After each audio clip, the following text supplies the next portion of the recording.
अकोले तालुक्यातील कोतुळ येथील स्वर्गीय भाऊदाजी पाटील प्रतिष्ठानच्या इंग्रजी माध्यमाची शाळा तसेच त्यांच्या नर्सिंग स्कूलच्या विद्यार्थ्यांनी महाराष्ट्रातील सर्वोच्च सण समजल्या जाणाऱ्या आषाढी एकादशीच्या दिवशी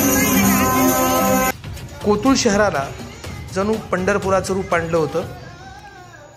संस्थेचे अध्यक्ष बाळासाहेब देशमुख, सचिव रवींद्र देशमुख, राजेंद्र नानासाहेब देशमुख, पिंटू शेठ देशमुख, सुरेश पाटील देशमुख आणि कुटुंबियांनी देखील यात मोठ्या हिरिरीने सहभाग घेतला।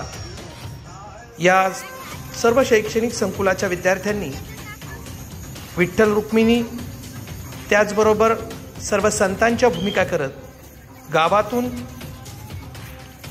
सुमधुर अशा पारंपरिक वाद्याच्या साथीनं टाळ, मृदुंग, टिपऱ्या अशा पारंपरिक खेळांचं प्रदर्शन करत हिंदू संस्कृतीतील आषाढी एकादशीचा सण खूप चांगल्या रीतीनं साजरा केला। आपण प्रत्यक्ष पाहूया या कार्यक्रमात कोणकोणत्या प्रकारच्या नृत्य आणि कशा प्रकारचा कार्यक्रम झाला।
तुझी धावते वैष्णवाला दिशा